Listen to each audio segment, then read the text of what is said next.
What is up, everybody? I hope you're all having a great day, and welcome to the first episode of Film Time with Fava, brought to you by Fired Up Network. I'm your host, Anthony Fava, and I'm so excited to get this show on the road, and I hope you all at home are ready to learn, listen, and come on this journey with me. So, before we start talking about film, I just wanted to give you some background information about myself. So, I'm 21, and when I'm not bringing my voice to the people at home with my or hanging out with my family for the summer, I can be found at Western University studying media and writing. So I don't attend film school or anything, but film has just always been a passion of mine. I've just always loved watching them, writing about them. But my main interest in the film field and something that I want to do in the future is screenwriting, playwriting, television writing. So that's something I hope to do. I got a few projects in the works, a couple scripts I'm working on for short films, feature films, you name it. I got something in production right now. It's been a little tough with COVID to get anything really going, but once things get a bit more back to normal, I should be able to film some stuff.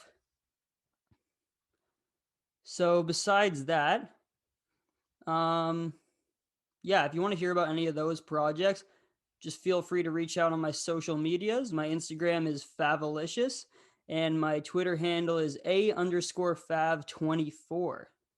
So, just to cover what we'll be going over each week in this podcast.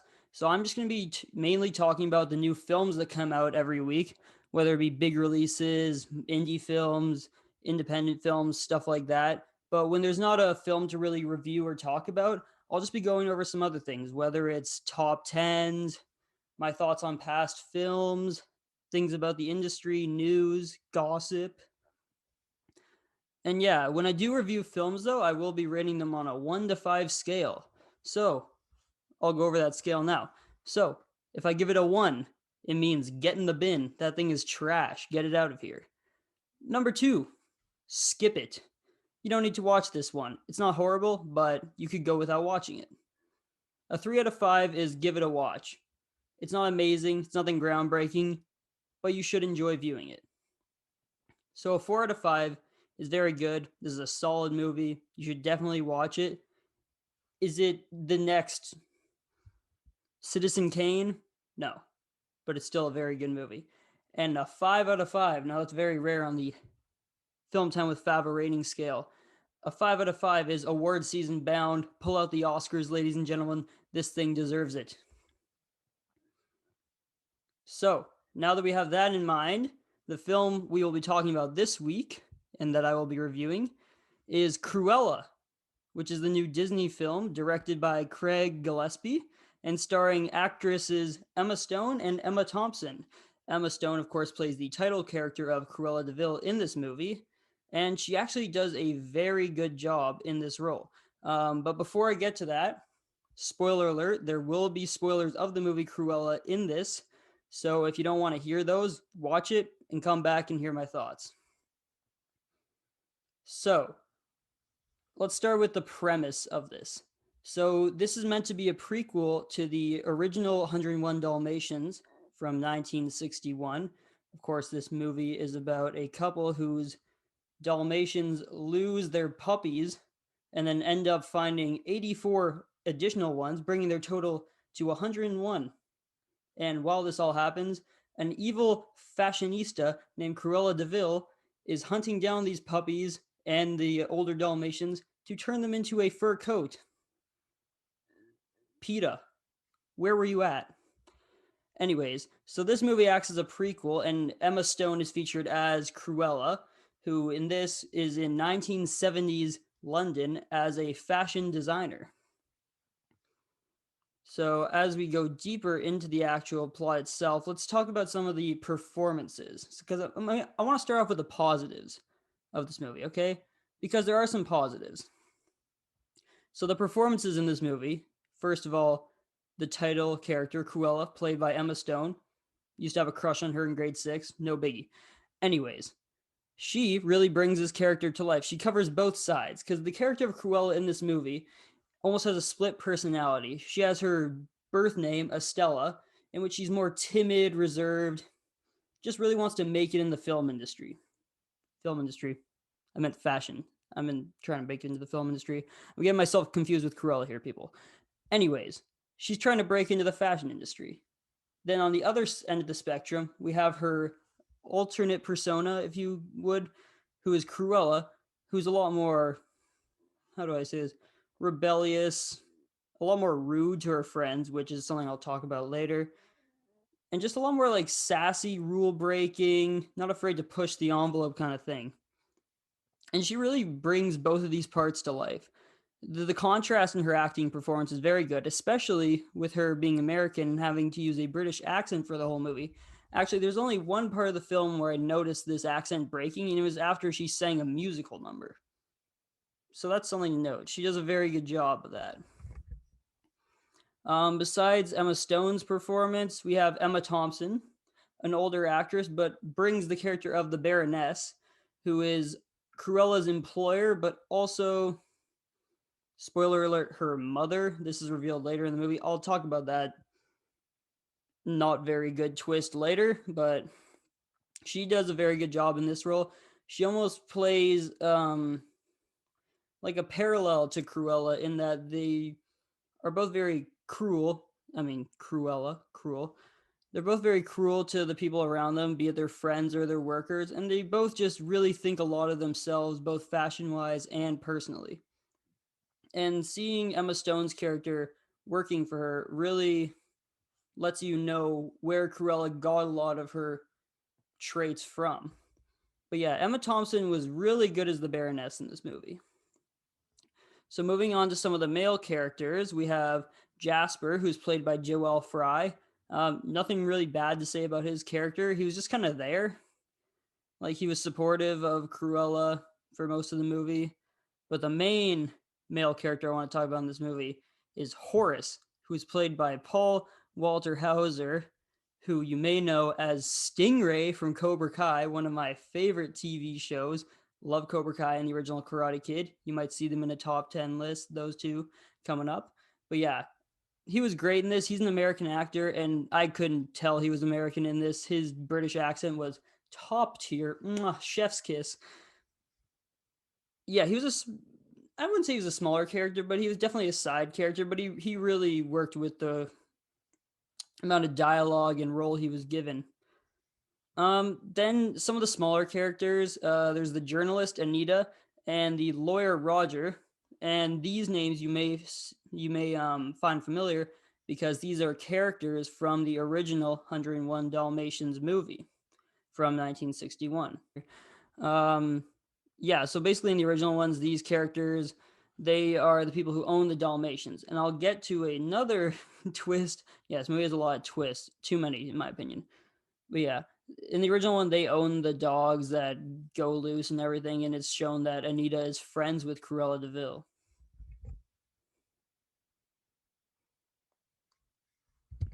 And let's move on from those characters. So yeah, those characters are more smaller characters in the film. They, for what they're needed to be, they're okay. I would have liked to have seen Anita, especially given a bit of a bigger role, because in the original movie, it's said that Cruella and Anita were good friends from school, but in this, she's just kind of there as a person because she's a journalist. She's a person who's just there to cover all of Cruella de Vil's fashion escapades and all that in the papers. So yeah, apart from the characters themselves, the set design is another thing in this movie that I really enjoyed. The 1970s atmosphere of London was just really brought to life, especially the fashion aspects. So when we enter places like the luxury department store where Cruella gets her first job, this looked straight out of the 70s. Like, the atmosphere was great, the clothing everyone was wearing was great. The streets of London, I've never been to London, but I imagine that's what they would look like.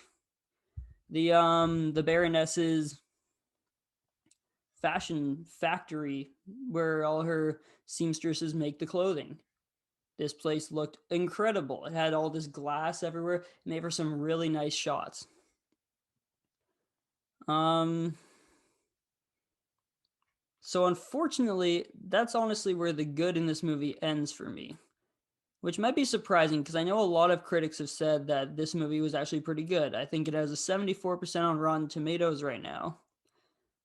But honestly, I think it should be lower because now I'm going to get to the bad of this movie, which is going to be the main part of my argument, unfortunately.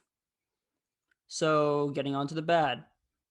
This film felt very long, which was strange because the film was only, I think, 2 hours and 17 minutes, give or take.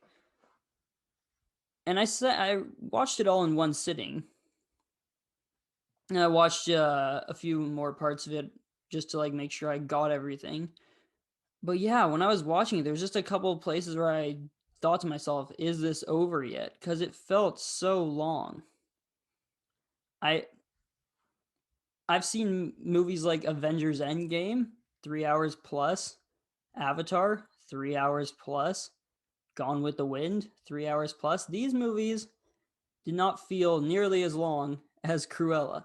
And I think in that case, it might be just my enjoyment level. Like going into Avengers Endgame, that was one of the most anticipated movies of the year.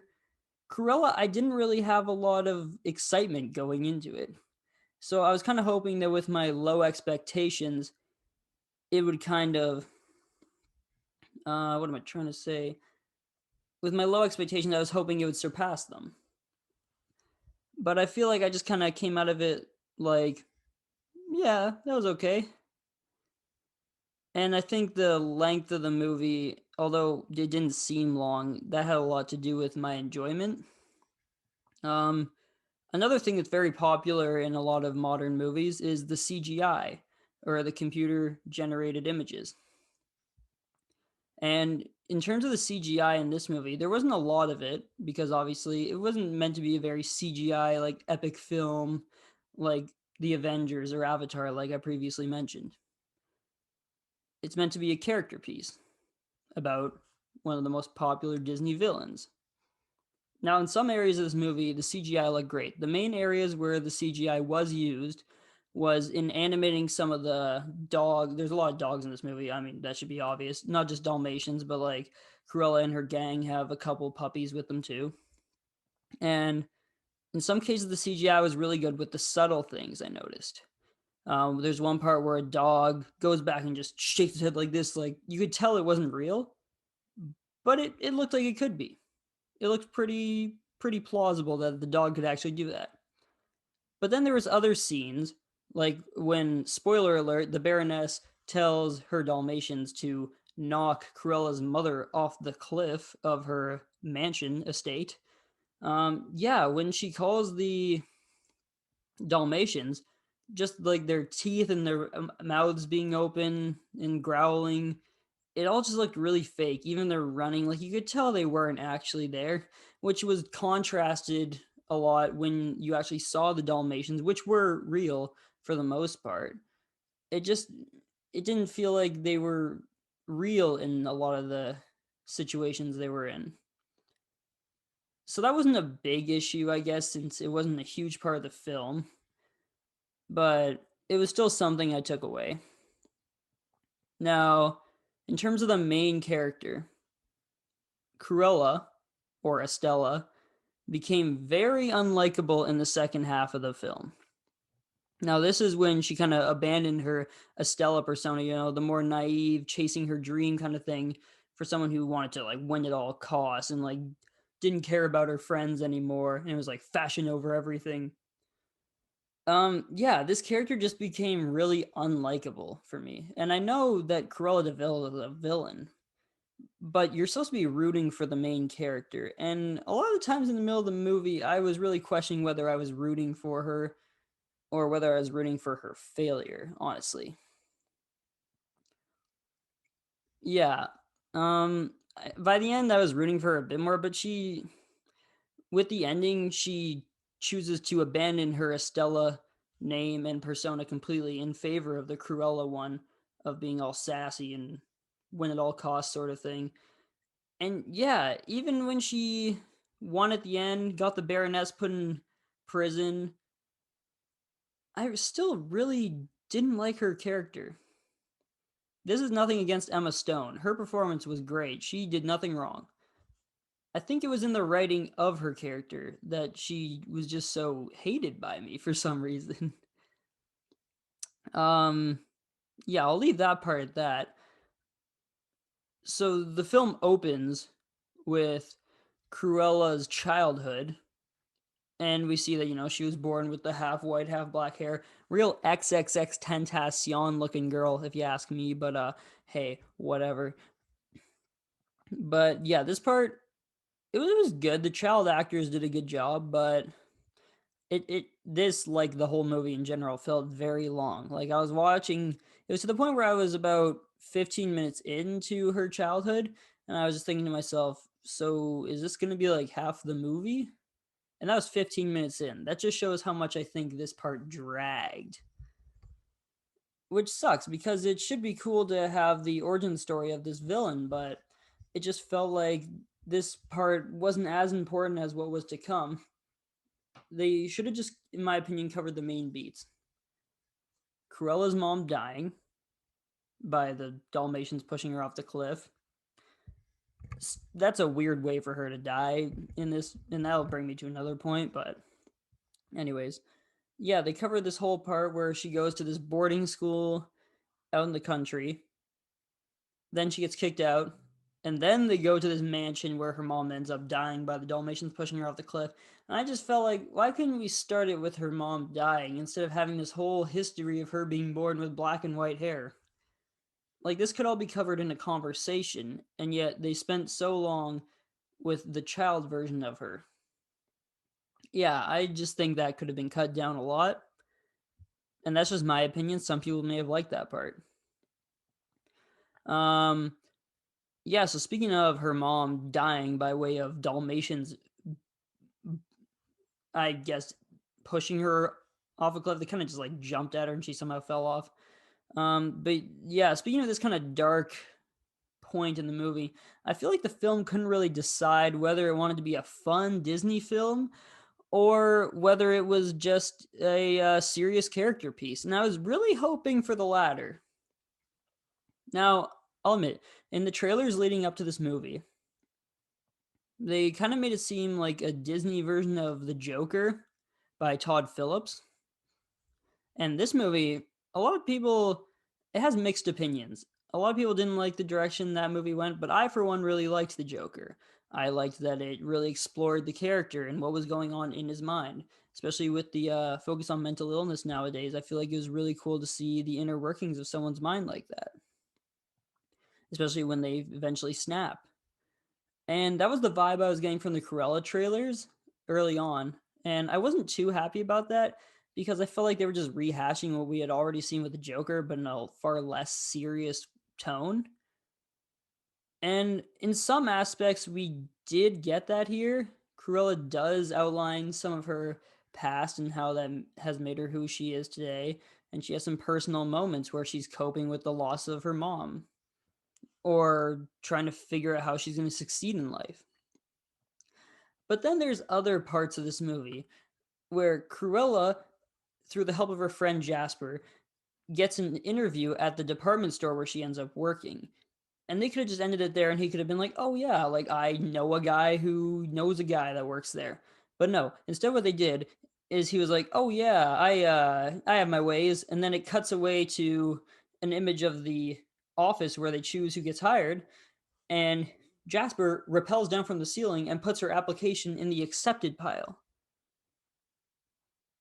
Now, this is a very small scene, but this is, I don't know why, it really made me angry that they show that this is how she got the job there. Not because of her fashion prowess, but because Jasper rappelled from the ceiling and put her application in the accepted pile. And this is the same movie that has a scene where she is sitting at a fountain by herself, coping with the fact that her mother was killed by her boss. This is the same movie where we see, in the first 15 minutes, a mother being pushed off a cliff by Dalmatians. And this scene with him rappelling from the ceiling is just one of many ridiculous things that happened. But I'll get to more of them. Anyways, um, So, once again, speaking of the killing of the mother by the Baroness, the main twist in this movie comes out of nowhere, totally out of left field. And it seems like a really big stretch.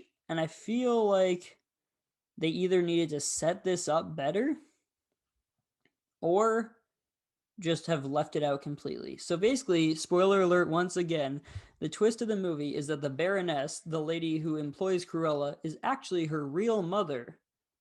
And the person who we saw pushed off the cliff at the beginning by the Dalmatians was the Baroness's ex maid, who took her as her daughter after the Baroness wanted to have Cruella killed at birth.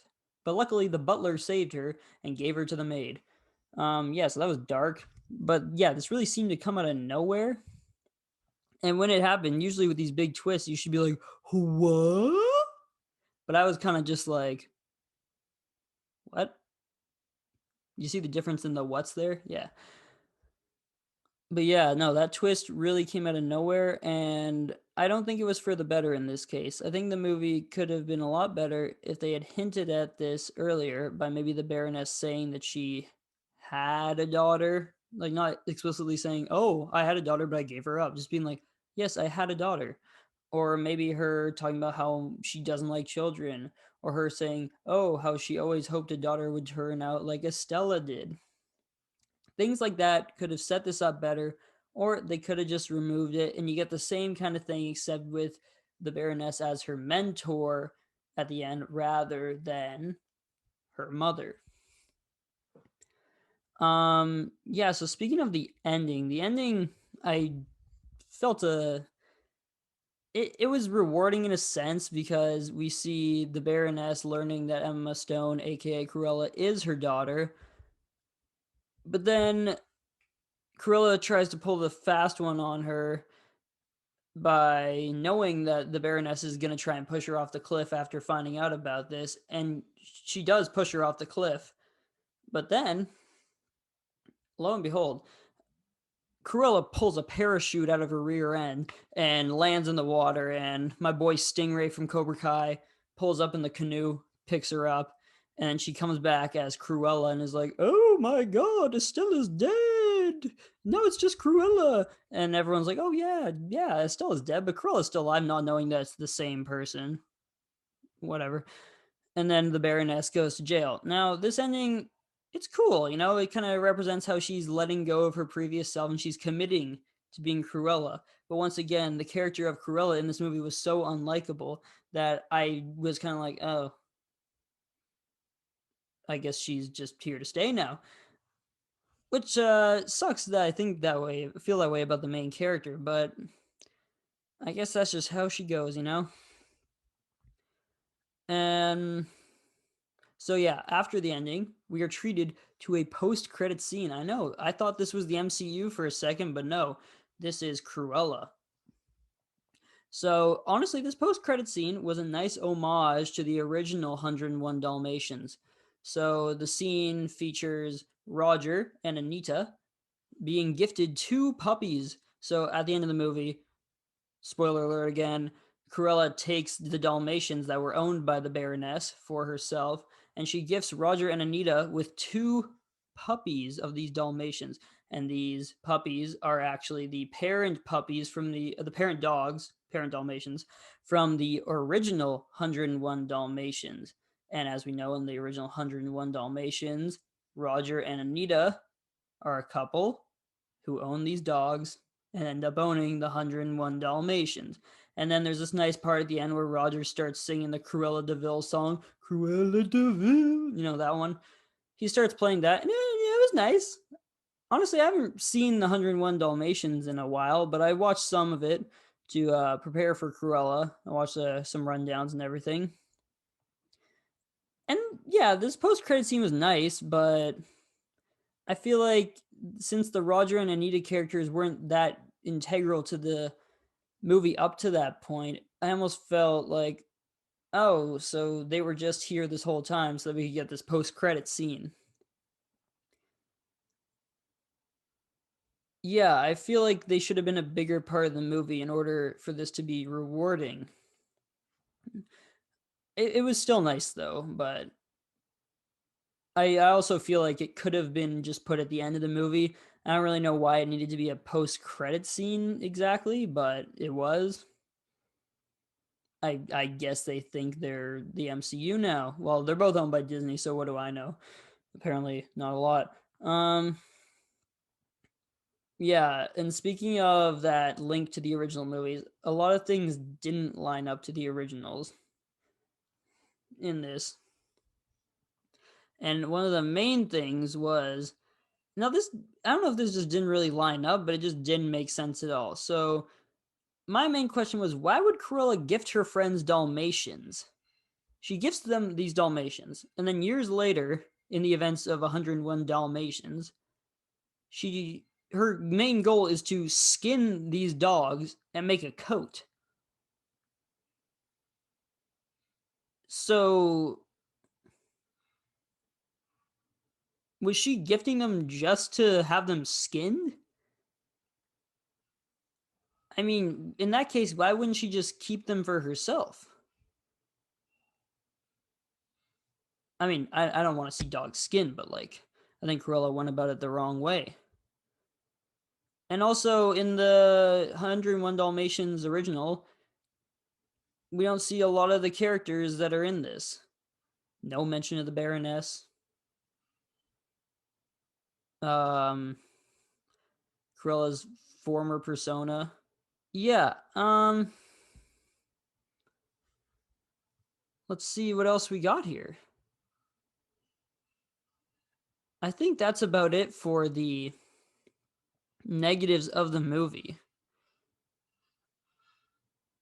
So I guess in general with this movie, I do understand how some fans of the original would like it because it does have it explains the origins of one of the most popular Disney villains and one of the main characters of those movies in Cruella de Vil. Oh, one more thing. So the way that Cruella de Vil, this is my last negative, but this is one of the biggest ones. I can't believe I forgot about this. So the way Cruella de Vil gets her last name de Vil. So basically, her and Jasper are on the roof of this building, and Horus pulls up in a car saying, like, yo, this is the car we're going to take tonight when we go to the Baroness's party. Because the big ending is they go to the Baroness's party to try and steal this necklace. And then Estella's going to tell the Baroness that she's actually her daughter and all this. So before they do that, so Horus pulls up in the car underneath the building where her and Jasper are, and he's like, "Oi, you know what this car's called? It's called the Devil." And I'm like, "No, no, no, no, please no. I'm over here. Just I know what's gonna happen." Then Jasper says, "Oi, it's not a devil. It's pronounced Devil." And oh my god. Then Emma Stone turns and is like, "Oh, I like that." That's how she gets her last name. The iconic name Cruella de Vil is because some blokes were like, "Oh, it's a devil." That just ruined the movie. I mean, it was already kind of ruined, but like, that really just set in stone my feelings towards this movie. So I guess with all that in mind, sorry, I kind of went on a rant there about that. So yeah, I understand how fans of the original will like this, as it is an origin story for the iconic Disney villain Cruella de Vil, and it does link up for the most part to the original movie. I just don't really think it was a necessary addition to the Disney catalog. And I've noticed that a lot lately with these live action Disney movies, be it Mulan. Beauty and the Beast was actually pretty good. Lion King.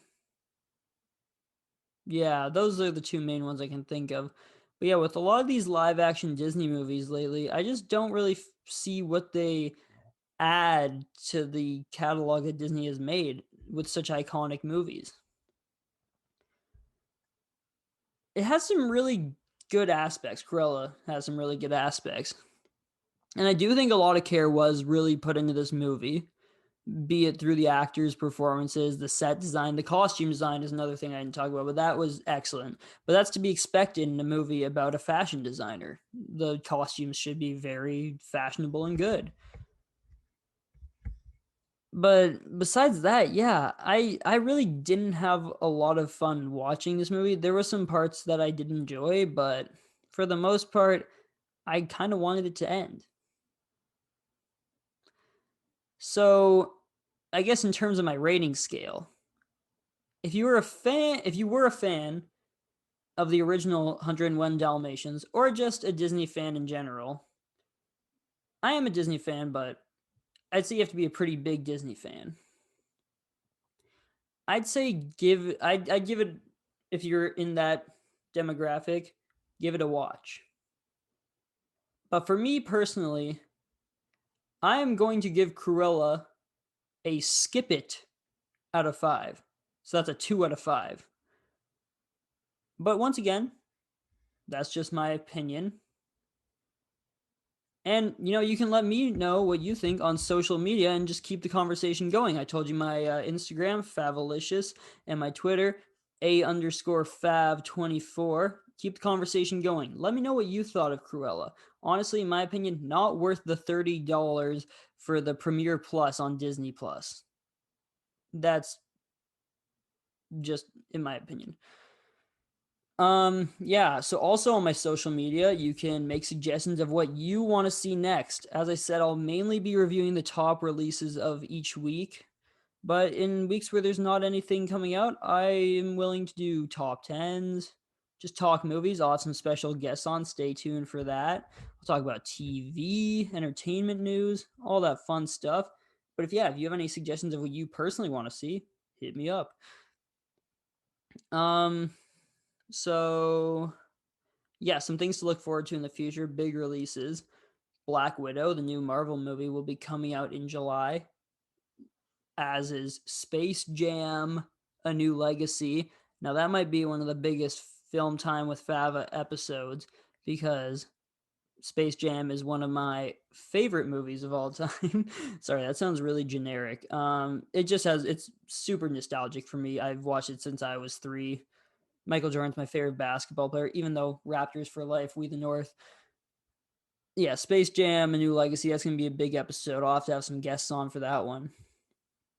Um, Next week, what I'm thinking though, the only big release for next week is In the Heights, which is a musical.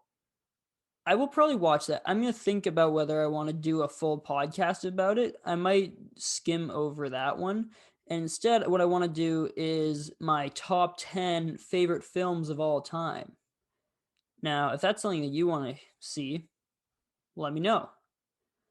But yeah, I've been thinking of my top 10 films for a really long time. I really want to put it out there.